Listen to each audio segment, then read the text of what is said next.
नमस्कार, मैं हूं करिश्मा और बंसल न्यूज की खास पेशकश लक्ष्य में आपका स्वागत है। अगर आप भी अपने करियर को सुनिश्चित करना चाहते हैं तो ये कार्यक्रम आपके बहुत काम का है, क्योंकि हमारे इस प्रोग्राम में एक्सपर्ट्स करेंगे आपका मार्गदर्शन और बनेंगे लक्ष्य हासिल करने में मददगार।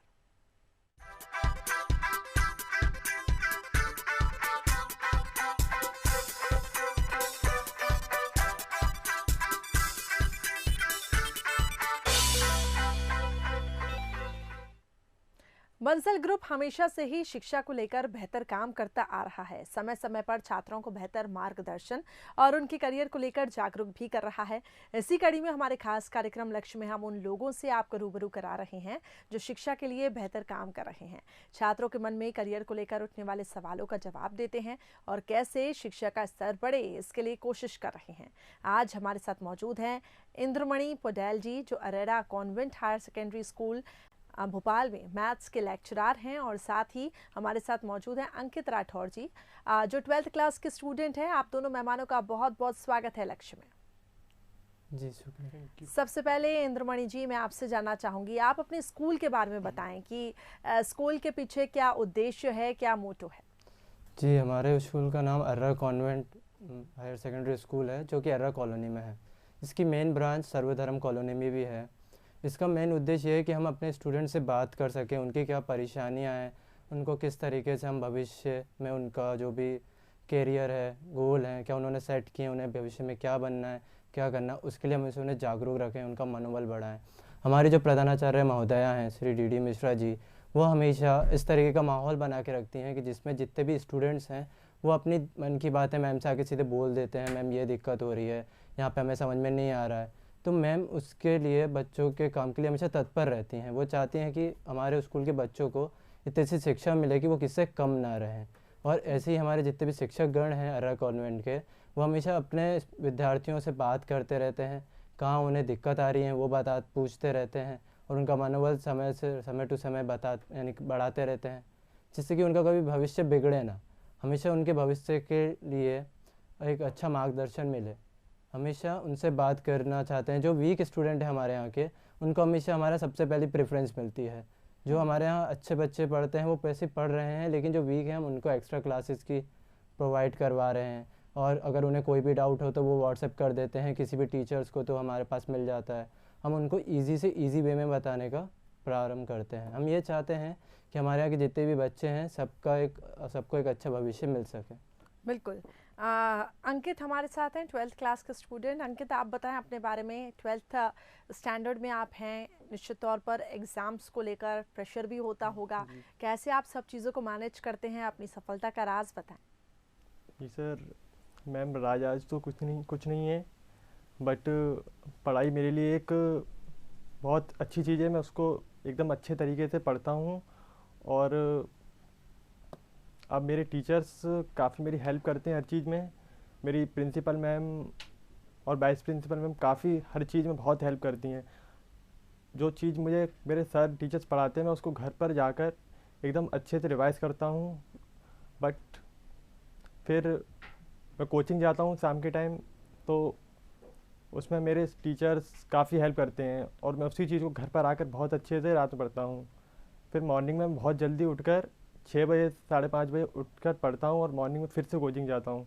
जी, चलिए, तो रिवीजन और सेल्फ स्टडी, यही दो ऐसे कह सकते हैं ट्रिक्स हैं जो आपको एग्जाम में सफलता दिला सकते हैं। इंद्रमणि जी, आपका क्या कहना है? विद्यार्थियों को कैसे पढ़ाते हैं आप? क्या कुछ फैसिलिटीज़ दी जाती हैं?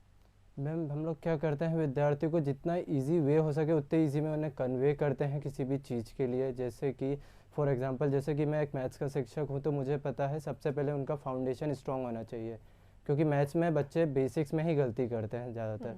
तो हम क्या करते हैं, एक दिन उनका पूरा बेसिक्स की क्लास रहती है, chapter topic wise. For example, अगर ट्रिग्नोमेट्री उनका टॉपिक है तो सबसे पहले हमें ये बताना रहेगा ट्रिग्नोमेट्री का मतलब क्या होता है, फिर वो कौन से ट्रायंगल में लगती है, उसके रेशियोज़ कैसे आते हैं, उसके रेशियोज़ के बाद उनमें आइडेंटिटी कौन सी लगती हैं, फॉर एग्जांपल उनमें टेबल कौन से यूज़ होते हैं, आप किस तरीके से आप अपने मैथ्स को यानी इम्प्रूव कर सकते हैं। जी। हम हमेशा उनसे उनके डाउट्स को लेके बहुत क्वेश्चन करते हैं कि क्या कहाँ पे कैसा डाउट है, उस डाउट को हम सॉल्व करते हैं। इसी के साथ साथ हम स्टूडेंट के साथ एक फ्रेंडली टॉक भी रखते हैं कि जिससे कि उनको कभी वो चीज़ बोझ ना लगे। कि हो जाता है कभी कभार स्टूडेंट पढ़ पढ़ के थक जाता है, तो हम थोड़ी फिर उनकी रोज़मर्रा की बातें भी कर लेते हैं कि ठीक है 45 मिनट्स में हम 5 मिनट उनको दे देते हैं कि उन्हें क्या पूछना है, हमसे क्या बात करनी है, तो जिससे कि वहाँ पे एक फ्रेंडली एनवायरनमेंट बना ही रहता है। और यही हमारे हर शिक्षकगण का मोटो है कि बच्चा बोर ना हो, उसको हमेशा मज़ा आना चाहिए पढ़ने में। इसलिए हम हमेशा daily new new innovative things करके लाते हैं कि बच्चों को कैसे सिखाएं, कौन सा मेथड अभी इजी चल रहा है, कौन सा टफ़ है, बच्चा कहाँ गलती कर रहा है, वो एक एक चीज़ को हम डेली एनालाइज करते हैं। और जो भी वीक बच्चे हैं हमारे यहाँ उनको हम यानी एक्स्ट्रा क्लासेस तो दे ही रहे हैं। जी बिल्कुल, और थोड़ी सी क्रिएटिविटी अगर हो तो एक माइंड भी यहाँ पे फ्रेश हो जाता है। अंकित, आपका क्या कहना है इस पूरे मैटर पे कि कुछ क्रिएटिव कुछ इनोवेटिव होना बहुत ज़्यादा ज़रूरी है, और ताकि माइंड बिल्कुल फ्रेश रहे, क्योंकि लगातार अगर पढ़ाई पर ही पूरा फोकस रहेगा तो कुछ अगर दूसरी एक्टिविटीज़ नहीं होंगी तो एक बोर्डम हो जाएगा लाइफ में। यस मैम, थोड़ा सा अपनी हॉबीज़ पे भी ध्यान देना चाहिए जिससे कि अपना माइंड भी फ्रेश रहे। बट कुछ लोग होते हैं लगे रहते 24 घंटे पढ़ाई में, वो ऐसा नहीं करना चाहिए, अपनी हॉबीज़ पे अच्छे से ध्यान दें। और आप अपने फ्यूचर को लेकर आपने क्या सोचा है, आपको भविष्य में क्या बनना है, कुछ एम आपका? यस मैम, मेरा एम है, मैं डिफेंस फोर्सेस में काफ़ी इंटरेस्टेड रहता हूँ, मैं अपने देश की सेवा करना चाहता हूँ। That's very nice. ये थॉट आपके दिमाग में कैसे आया? मेरा ये मैम काफ़ी पुराना एम है जी, जिसको मैं पूरा करना चाहता हूँ, मेरे फादर्स मदर सबका। चलिए उम्मीद करते हैं कि आगे आप इस पे काम करें और आपके टीचर्स जैसे कि आप बता रहे हैं कि वो आपकी हेल्प करते हैं, आगे भी इस पे हेल्प करें आपकी। इंद्रमणि जी, आपसे जानना चाहूँगी और कैसे स्टडीज़ करवाई जाती है, थ्योरेटिकल के साथ साथ प्रैक्टिकल नॉलेज कैसे स्टूडेंट्स को यहाँ पर डिलीवर किया जाता है? मैम थ्योरेटिकल के साथ जैसे कि मैथ्स में उनको बताना चाहिए कि रियलिटी में मैथ्स कहाँ यूज़ हो रही हैं। मैथ्स का जो बेसिक्स है वो प्लस माइनस इनटू डिवाइड ही है, उसके बाद उसमें एडवांसमेंट लेवल आ रही हैं, तो उनको धीरे धीरे उस चीज़ में सिखाना चाहिए। कि मैंने बहुत सारे बच्चों को देखा है 9-10 में उनको अच्छे से डिवाइड करते भी नहीं आता है, वो वैसा नहीं होना चाहिए। क्यों? क्योंकि उनको बस पास होने का मतलब नहीं है, उनको ये सिखाना चाहिए कि आप डेली लाइफ में मैथ्स को किस तरीके से या दूसरा सब्जेक्ट किस तरीके से आपको मिलता है। फॉर एग्ज़ाम्पल अगर हम रोज़मर्रा की ज़िंदगी में देखें तो बच्चे आजकल क्या है कि जो आधुनिकता है उसमें ज़्यादा जाना चाह रहे हैं। वो उनको लगता है कि अगर जो टीचर पढ़ा रहा है उसको कम आ रहा है और वो जो यूट्यूब वगैरह से देख रहे हैं वो भी अच्छी बात है, लेकिन उसे ऐसा गाइडेंस लेना चाहिए। वो आजकल सब बच्चे वहाँ पे निर्भर हो चुके हैं कि हम ये करके आ जाएंगे, लेकिन अगर कोई आपको प्रैक्टिकली उसे नहीं बताएगा, नहीं समझाएगा, तो बच्चे वो कवर नहीं कर सकते। इसलिए आजकल के जो बच्चे हैं वो थोड़े बहुत मैथ्स के जो बेसिक्स हैं उसमें वीक हो जाते हैं। शॉर्टकट मेथड सबको आती है लेकिन लगानी कहाँ, ये किसी को नहीं आ पाती। बिल्कुल, और विजुअली अगर चीज़ें मेमोराइज अगर की जाएं तो वो ज़्यादा देर तक याद भी रहती हैं।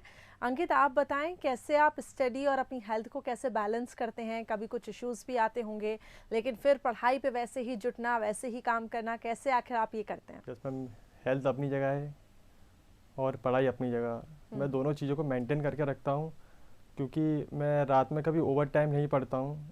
10-11 बजे से पहले मैं सो जाता हूँ और मॉर्निंग में फिर जल्दी उठना मेरी आदत है, जिससे कि अब सवेरे उठने में ठंड के कारण तो कुछ ना कुछ लगा ही रहता है, लेकिन मैं ऐसा नहीं करता। इंद्रमणि जी, आप बताएं कि अर्ली राइजर होना कितना ज़्यादा इम्पॉर्टेंट है, स्पेशली स्टूडेंट लाइफ में, क्योंकि अक्सर हमने देखा है कि नाइट में लोग पढ़ाई करते हैं लेकिन सुबह तक उन चीज़ों को याद नहीं रख पाते हैं। ये भी कहा जाता है कि सुबह उठ के पढ़ने से आपका माइंड फ्रेश रहता है, तो चीज़ें बहुत देर तक याद रहती हैं। अर्ली राइजर से सबसे बड़ा फ़ायदा ये होता है कि अगर आपको एक पूरी नींद मिली है, प्रॉपर नींद, तो आप सुबह उठ के आपका माइंड बिल्कुल फ्रेश होता है, वो नई चीज़ें लेने के लिए तैयार हो जाता है। जो लोग कहते हैं कि बिल्कुल रात भर हम पढ़ रहे हैं, सुबह थोड़े 2-3 घंटे की नींद ले रहे हैं, फिर हम दोपहर को सो जाएंगे, इससे कुछ भी नहीं होता है। क्योंकि हमारे माइंड को जो रेस्ट पोजीशन है, जो रात बनी है, वो सोने के लिए ही बनी है। तो हमें बिल्कुल 7 से 8 घंटे की नींद लेनी चाहिए स्टूडेंट लाइफ में, फिर सुबह उठ के पढ़ना चाहिए। नहीं तो अगर किसी को सुबह उठने में दिक्कत हो रही हो तो वो कम से कम 6 या 7 बजे तो उठ ही जाए। 6 बजे अगर दिक्कत है तो 7 बजे से पढ़े और रात को अच्छी प्रॉपर नींद ले, अच्छे से खाना खाएं, रात को ओवरनाइट ना करें। अगर वो पढ़ नहीं रहा है तो वो सोए आराम से। आजकल मैंने देखा बच्चे रात भर कुछ ना कुछ मोबाइल में लगे ही रहते हैं, जैसे कि फॉर एग्जांपल अभी पबजी का दौर चल ही रहा है, तो सब रात भर 2-3 बजे तक मैंने खुद देखा है बच्चे पबजी खेल रहे हैं। सुबह हमारे यहाँ 7 बजे बच्चे पढ़ने आ रहे हैं बिल्कुल आधी नींद में। ऐसे में कहाँ से पढ़ाई होगी? इसलिए सबसे पहली बात है कि आप जल्दी सोएं जल्दी उठें, 8 घंटे की नींद लें और उसके बाद फिर सुबह 1 घंटा पढ़ें। अब डेली थोड़ा थोड़ा पढ़ने की आदत डालिए। जैसे कि जब एग्ज़ाम टाइम होता है बच्चे को 8 घंटा पढ़ना पड़ता है तो वो पढ़ नहीं पाता है। क्यों? क्योंकि उसने पहले कभी आदत ही नहीं डाली है। इसलिए जब भी स्कूल के स्टार्टिंग में वो आधे घंटे भी अगर डेली पढ़ने की आदत डालेगा तो वो उसकी क्या आदत बढ़ती रहेगी। वो आधे घंटे से 1 घंटा, 1 घंटे से 2 घंटा, 2 घंटे से 4, 4 से वो 8 घंटे एग्ज़ाम टाइम में तब बढ़ा सकता है। लेकिन आप ये चाहोगे कि आप एक दिन में 8 घंटा पढ़ो तो फिर तो वो मुश्किल हो जाता है बच्चों के लिए, और बच्चे इस चीज़ को लेके बहुत टेंस हो जाते हैं और स्ट्रेस में चले जाते हैं। जी, ये बहुत ही इम्पोर्टेंट बात आपने कही। जो दर्शक हमें देख रहे हैं, जो स्टूडेंट्स देख रहे होंगे, उनको भी ये चीज़ थोड़ा सा इस पे ध्यान देना चाहिए कि जो लेट नाइट स्टडीज़ आप करते हैं तो ये मेक श्योर करिए कि आप उस पर फुल्ली पूरा ध्यान दे रहे हैं। अदरवाइज़ जैसे कि इंदुमणि जी वो बता रही हैं कि सुबह उठ के पढ़ने से ज़्यादा चीज़ें याद रहती हैं, इसलिए प्रॉपर नींद लें, प्रॉपर डाइट पे भी आप ध्यान रखें। अंकित, आप बताएं कि आप कैसे इन चीज़ों को बैलेंस करते हैं, क्योंकि आप तो अर्ली राइज़र भी हैं और इसके साथ ही कुछ अगर प्रॉब्लम्स आती होंगी स्टडीज़ के अलावा तो आप फिर उसको कैसे डील करते हैं? यस मैम, अब पढ़ना अलग जगह है, कुछ चीज़ अलग, उन सब चीज़ को मेंटेन करना पड़ता है। हर चीज़ के लिए टाइम निकालना पड़ता है, जिससे कि वो काम भी होना चाहिए और पढ़ाई तो अपनी जगह करना ही है। वो तो लाइफ में जब पढ़ाई नहीं करेंगे तो फिर क्या करेंगे? कुछ बनना है तो फिर पढ़ाई तो बहुत इम्पोर्टेंट है। चलिए, तो हर चीज़ को अलग अलग प्रेफरेंस दीजिए और पढ़ाई का भी एक अलग ही महत्व है आपकी लाइफ में, उस पर पूरा कंसंट्रेट करिए, स्पेशली स्टूडेंट फेज में। इंद्रमणि जी, आप बताएं कि करियर काउंसलिंग आप कैसे करते हैं, क्योंकि हमने देखा है कि बहुत स्टूडेंट्स ऐसे रहते हैं जिनको तो अपने एम के बारे में पता ही नहीं रहता, कौन सा सब्जेक्ट वो ऑप्ट करें, किन पे वो आगे काम करें, ये उनको क्लियर ही नहीं होता है। तो ऐसे में आप कैसे उनको काउंसलिंग करते हैं? हम लोग क्या करते हैं कि महीने में 1 या 2 दिन ऐसा रखते हैं जब स्टूडेंट अपनी दिल की बात हमसे कर सकें कि सर, जैसे कि फॉर एग्जांपल अभी फ़ोटोग्राफ़ी का दौर है तो बहुत से बच्चे ऐसे कि सर मुझे फ़ोटोग्राफ़ी करनी है, मैं क्या करूं, कैसा क्या करूं।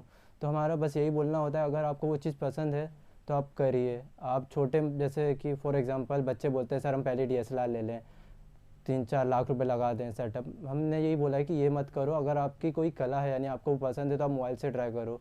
मोबाइल भी इतने अच्छे आ चुके हैं कि आप फ़ोटो लोगे तो बहुत आप अच्छी फ़ोटोग्राफी की फील्ड में जा सकते हो। कि आपकी जो हॉबी है उसको ही अपना पैशन बनाइए और उसी में आप काम करिए तो आपको सक्सेस मिलेगी। आप ये नहीं है कि आप, पढ़ाई भी अपनी जगह है क्योंकि बिना पढ़े आपके पास वो नहीं रहेगा। आजकल तो मिनिमम 12 तक आपकी ग्रेजुएशन की डिग्री होनी ही चाहिए, फिर आपको ग्रेजुएशन करनी पड़ती है, अंडर ग्रेजुएशन, PG भी चाहिए। इसके साथ साथ अगर आप हॉबी को भी लेके चलोगे तो आपके लिए एक एडवांटेज होगा। आज की डेट में इतना कंपटीशन बढ़ चुका है कि आप ओनली आपकी स्टडीज़ के बेस पे सर्वाइव कर ही नहीं सकते, क्योंकि स्टडीज़ तो सभी कर रहे हैं, आप में ऐसा क्या नया है। तो हम अपने बच्चों को यही एडवाइस देते हैं कि आपको जो पसंद है आप हमसे बात करो। जैसे किसी को फिल्म मेकिंग पसंद है, किसी को अभी रिसेंटली जो PUBG चल रहे हैं गेमिंग पसंद है, तो हम उनको यही बोलते हैं कि गेमिंग अभी जो नया फील्ड है आप अगर उसमें करना है तो लेकिन पहले पढ़ाई करो।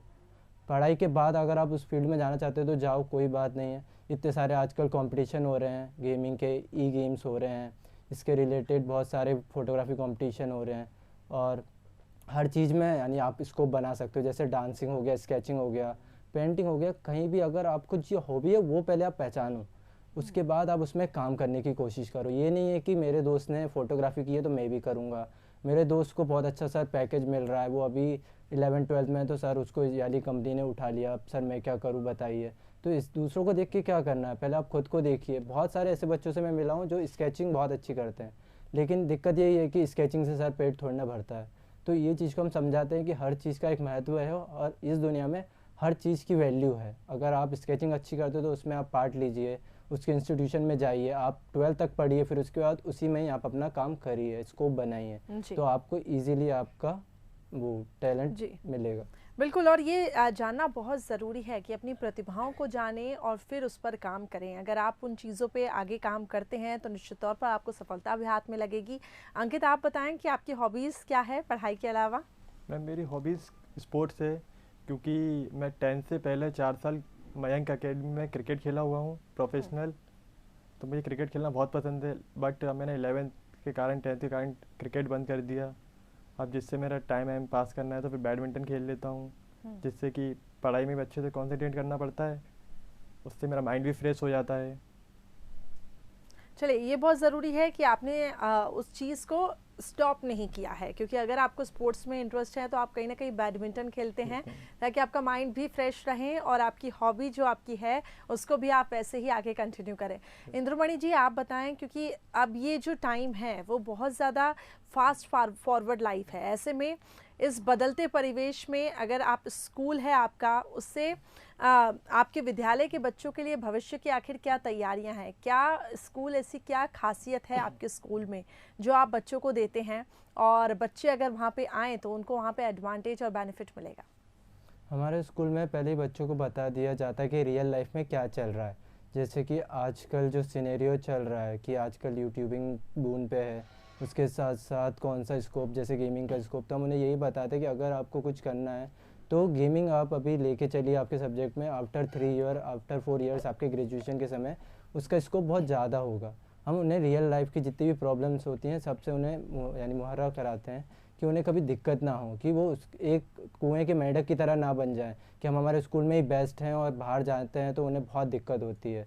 क्योंकि स्कूल लाइफ में तो 12th तक चलो ठीक है कि आप अपने स्कूल में फेमस थे, लेकिन जब आप कॉलेज में जाते हो बिल्कुल बहुत सारे नए बच्चे मिलते हैं और आप अपने इसमें ही रह जाते हो कि अरे यार मैंने तो कुछ किया ही नहीं, मुझे तो किसी ने कुछ बताया नहीं कि अभी लाइफ में क्या चल रहा है। तो हम उनसे डेली जो भी अभी बातें चल रही हैं कि उनसे रेगुलर बातें कर रहे हैं, रियल लाइफ में क्या हो रहा है उन्हें समझिए, कब कौन सी कहाँ परेशानियाँ हैं। आप अपने आप को थोड़ा इतना बनाइए, फ्लेक्सिबल बनाइए कि आप वहाँ पे ढल सके। ऐसा नहीं है कि आप गए और 100-200 बच्चों में भी आपका एक दोस्त नहीं बन पा रहा, आप बात करने में कंफर्टेबल नहीं है। अगर आपको जैसे कि हम पर्सनालिटी डेवलपमेंट में भी ध्यान देते हैं कि अभी इंग्लिश कितनी ज़रूरी है वो बताते हैं, या अगर आपके पास इंग्लिश अच्छी नहीं है तो आप उसको कैसे बढ़ाएं। जो भी हमारे यहाँ बच्चा आता है हम उनको ये सब चीज़ें बताते हैं कि आप किस तरीके से इंग्लिश, हिंदी इन पे कमांड कर सकते हैं, क्योंकि कमांड किसी भी लैंग्वेज में बहुत ज़रूरी है। आजकल जैसे जैसे आधुनिक में जा रहे हैं वैसे वैसे हम शॉर्ट टर्म पे आ रहे हैं। पहले हम लोग गुड बाय, गुड नाइट्स करते थे, तो अब बच्चे बिल्कुल शॉर्ट फॉर्म में आ गए, इतने शॉर्ट कि हमें ही समझ में नहीं आ रहा कि क्या हो रहा है। तो हम उनको बताते हैं कि बिल्कुल आप करिए, आप अपने जो भी रियल लाइफ में चल रहा है उस पर बिल्कुल बहुत फोकस होकर ध्यान दीजिए, साथ ही साथ पढ़ाई करिए। और ये मत सोचिए कि पढ़ाई ही ज़रूरी है, पढ़ाई अपनी जगह सही है लेकिन बाहर क्या हो रहा है वो भी तो पता चलना चाहिए। आटे दाल का भाव भी तो पता चलना चाहिए कि अगर आप रियल लाइफ में जाओ तो आप हर चीज़ के लिए सजग रहो। बिल्कुल, क्योंकि बाहर की एक्टिविटीज़ पे भी ध्यान देना बहुत ज़्यादा ज़रूरी है। अंकित, आप बताएं कि आजकल फेसबुक, सोशल मीडिया, इसका बहुत ज़्यादा क्रेज़ है और आप इनमें आप कितना टाइम स्पेंड करते हैं और कैसे इसको आप यूटिलाइज करते हैं? नो मैम, मेरे अभी फादर ने मुझे मोबाइल नहीं दिलाया है। ओह माय, मैं बहुत बड़ी बात है। सोशल मीडिया से, फेसबुक से काफ़ी दूर रहता हूँ। तो अभी तक आपका कोई भी अकाउंट नहीं है फेसबुक पे? No ma'am. और सोशल मीडिया का आप यूज़ नहीं करते हैं? यूज़ भी नहीं करता हूँ जी। इंद्रमणि जी, आपसे जानना चाहूँगी, क्योंकि ये एक ऐसा विषय है कि जिस पे अलग अलग राय देखने को मिलती है। लोगों का ये भी मानना रहता है कि जो सर्फ इंजन है, अगर हम बात करें गूगल की और यूट्यूब की, ये एक ज़रिया हो सकता है, स्टूडेंट आगे इससे जा सकते हैं, क्योंकि ये टेक्नोलॉजी का भी बहुत ज़्यादा क्रेज़ अब है और बदलते वक्त के साथ साथ टेक्नोलॉजी में भी एडवांसमेंट देखने को मिल रहे हैं। ऐसे में स्टूडेंट्स नई तकनीक को सीख सकते हैं। आप इसमें क्या कहेंगे? आपका रिएक्शन चाहूँगी कि आप क्या सोचते हैं कि स्टूडेंट्स सोशल मीडिया का यूटिलाइज करें कि नहीं करें? मैम, आप जैसे कि एवरी कॉइन हैज़ 2 साइड्स, हर एक चीज़ के 2 पहलू होते हैं। टेक्नोलॉजी भी एक तरीके से वरदान है और अभिशाप भी है बच्चों के लिए। वरदान किस लिए? क्योंकि जो यूट्यूब है उसमें बहुत सारा ज्ञान का खजाना है। अगर बच्चा सही ढंग से यूज़ करे तो उसको बहुत सारी नॉलेज घर बैठे मिल सकती है। लेकिन बच्चे पता नहीं क्या, यानी एक हमारे यहाँ मानसिकता है कि हम नेगेटिविटी को बहुत जल्दी एब्जॉर्ब कर लेते हैं। हमें जो भी चीज़ें नेगेटिविटी देती हैं हम उसके ऊपर बहुत जल्दी उस पर ध्यान देते हैं। जैसे कि यूट्यूब हो गया, यूट्यूब में ज्ञान को छोड़ के हम फिर फालतू की चीज़ें देखने लगते हैं जिसमें हमारा पूरा दिन बर्बाद हो जाता है। इसी के साथ साथ जो कंट्रोवर्सीज़ चल रही हैं, हमें हमारी पढ़ाई का कुछ नहीं पता लेकिन कंट्रोवर्सीज़ पता है यूट्यूब पे किससे लड़ाई हुई, किसने किसको क्या बोला। बच्चे इस चीज़ में उनको पूरा नॉलेज है जब भी वो यूट्यूब चला रहे हैं, फेसबुक चला रहे हैं। फेसबुक में कितने पूरा मैंने देखा है खुद 3-3, 4-4 घंटे बच्चे बर्बाद कर देते हैं। उसी के साथ साथ टिकटॉक में, यूट्यूब हो गया, गूगल बहुत अच्छा सोर्स है। अगर आपको कोई चीज़ नहीं आती हो आप उसे गाइडेंस के लिए लीजिए ना। आपका कोई बड़ा है ये समझ के उसे यूज़ करिए। आपको ये थोड़ी ना कि उसको ही सब कुछ आ रहा है तो आप अपने बड़ों का बिल्कुल अनादर कर रहे हो। दिन भर फेसबुक में लगे हैं बच्चे। मैंने खुद देखा है मैम कि बच्चे रोड के बीच में आ जाते हैं पोकेमॉन गो खेलते हुए, बहुत पहले ऐसा हुआ। उसी के साथ साथ टिकटॉक बना रहे हैं बच्चों ने तो पढ़ाई छोड़ दी, बोला हम यूट्यूबिंग करेंगे, हम यूट्यूबर बनेंगे क्योंकि इसमें फेम है। लेकिन बिना पढ़ाई लिखाई कहाँ तक पहुँचेंगे।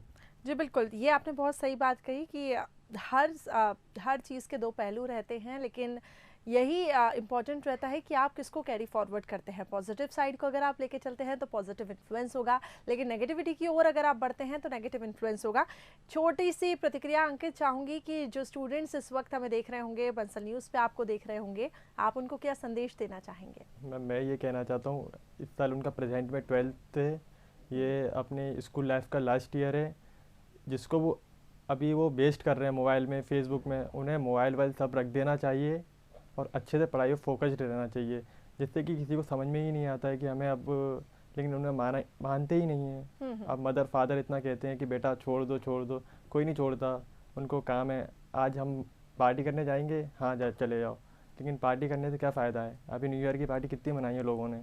जी, तो अभी आपका ये कहना है कि पढ़ाई पे ही फोकस करना चाहिए। इंद्रुमणि जी, आप बताएं एक छोटा सा रिएक्शन और छोटा सा संदेश जो आप स्टूडेंट्स को देना चाहेंगे। मैं स्टूडेंट्स से यही बोलना चाहूँगा कि पढ़ाई ज़रूरी है, पढ़ाई करिए, साथ में जो हॉबी है उसको थोड़ा साथ में लेके चलिए, क्योंकि क्या हो जाता है, हम पढ़ते पढ़ते बहुत बौखला जाते हैं, हमें बहुत सारी बॉर्डम फील होती है कि हमें लगता है कि अरे यार क्या करेंगे, पास नहीं हुए और फेल हो गए तो घर वाले क्या करेंगे। हम उस कंटेनर की तरह कर देते हैं बच्चों को, जिसमें हम पानी भरते जा रहे हैं और एक समय ऐसा आता है वो पानी ओवरफ्लो हो जाता है। I mean to say that कि उन्हें बहुत दिक्कतें होने लगती हैं, वो चिड़चिड़े हो जाते हैं। मैंने बहुत से ऐसे बच्चे देखे हैं जिनके घर वाले सिर्फ यही बोलते हैं कि बेटा पढ़ो पढ़ो पढ़ो, और भी उनको पढ़ने में उतना नहीं हो पाते, क्योंकि हर बच्चा केपेबल नहीं है 90% लाने का। कोई 85 का होता है, कोई 80 का होता है, लेकिन उनके साथ जो उनकी हॉबीज़ होती हैं सब उन्हें नेगलेक्ट करने लगते हैं। तो मैं सबसे यही बोलना चाहूँगा, जितने बच्चे आप अपनी हॉबीज़ पे भी ध्यान दीजिए, पढ़ाई ज़रूरी है, क्योंकि आज का जो वर्ल्ड चल रहा है उसके लिए उसमें मिनिमम डिग्री 12th की तो आपको चाहिए ही चाहिए। 12th की मार्कशीट के बिना आपको कहीं भी जॉब नहीं मिलने वाली है, इसलिए 12th तक पढ़िए, उसके साथ अपनी जो हॉबीज़ हैं उस पर भी काम करिए। जो भी अगर आपकी हॉबीज़ हैं उसके ऊपर आप यूजी करिए, उसी को लेके यूजी करो, पीजी करो, आपको बहुत अच्छा फ्यूचर मिलेगा। और हमेशा एक बैकअप प्लान तो रखो कम से कम माइंड में, जैसे कि अगर आप मान लीजिए, सब लोग मैंने देखा सक्सेसफुल होने के बाद सोचते हैं कि अरे मेरे 12th में 80 आएंगे तो मैं JEE का फॉर्म में भी, अगर मेंस में भी अच्छे नंबर आएंगे मैं IIT जाऊंगा। अगर क्या होगा अगर आप IIT नहीं जाओगे तो आपको क्या लगेगा, आपकी लाइफ वेस्ट है। इससे अच्छा है कि आप ये सोचो कि अभी मुझे 12th पास करनी है, मेंस में ठीक ठाक नंबर लाने हैं और मुझे कॉलेज चाहिए, जिससे मैं मेरे पैशन को आगे बढ़ा सकूँ, जिससे कभी वो डिप्रेस्ड फील नहीं होंगे और कभी वो सुसाइड जैसी चीज़ों को अटेम्प्ट भी नहीं करेंगे। चलिए, बिल्कुल ये इंपॉर्टेंट है कि अभी 12th पे हैं तो उस पर कॉन्सेंट्रेट करिए, लेकिन जैसे कि आपने कहा कि हॉबीज़ को पीछे नहीं छोड़े और इसके बाद एक बैकअप प्लान लेके चले। बहुत बहुत शुक्रिया आप दोनों का हमारे साथ जुड़ने के लिए। Thank you ma'am. तो इसी के साथ हमारी खास पेशकश में फिलहाल इतना ही। कल फिर हाजिर होंगे हम एक नए लक्ष्य के साथ। फिलहाल मुझे दीजिए इजाज़त। नमस्कार।